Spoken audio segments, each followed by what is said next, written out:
This was the birth of a Wendigo. In the winter of 1888, a starving fur trapper stumbled into a remote trading post in the deep woods of the Great Lakes, his eyes sunken and glowing with an unnatural feverish light.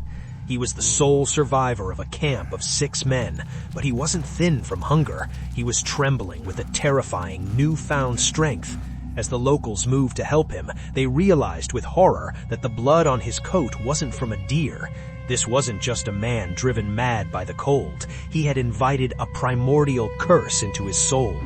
This was the birth of a Wendigo. Before the guards could react, the man's limbs began to audibly snap and elongate, his skin turning the color of a week-old corpse, and he vanished into the blizzard with a screech that sounded like 1,000 dying screams.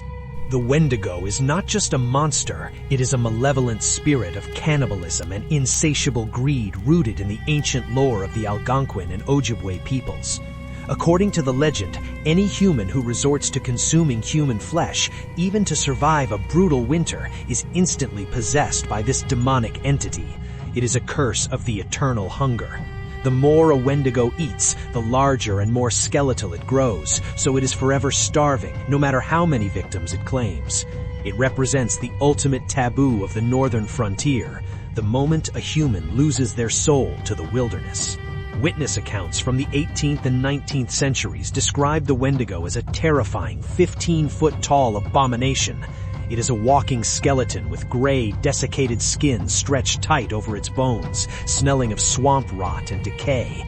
Its eyes are pushed deep into its skull, burning like hot coals, and it possesses a crown of jagged, blood-stained antlers. But its most dangerous weapon isn't its razor-sharp claws, it's its voice. The Wendigo is a master of mimicry. It can perfectly imitate the cries of a lost child or the desperate shouts of a loved one, luring unsuspecting hunters deep into the impenetrable thickets before descending from the treetops with supernatural speed. During the Wendigo Psychosis outbreaks of the late 1800s, entire frontier communities lived in a state of siege. There are documented cases of Wendigo hunters, men tasked with executing those who showed the signs of the curse before they could transform.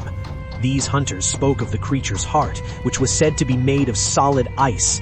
They described the beast sprinting across the tops of snowdrifts without leaving a single footprint, moving so fast that it appeared nothing more than a blur of gray fur and bone against the white landscape.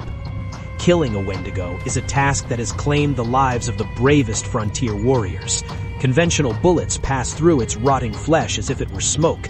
The only way to truly end the nightmare is to pierce its heart of ice with a silver stake or melt it with hot white fire. Once the heart is liquid, the beast's body must be decapitated and burned to ash, with the remains scattered to the 4 winds to prevent the spirit from reforming. To this day, the legend lives on in the deep, silent forests of the north. In an age of modern comfort, the Wendigo remains a chilling reminder of the darkness that waits when greed overcomes humanity. Are the unexplained disappearances in the Great Lakes wilderness just accidents, or is something ancient still stalking the tree line? What is the most terrifying legend from the deep woods of your home state? Tell us the story in the comments.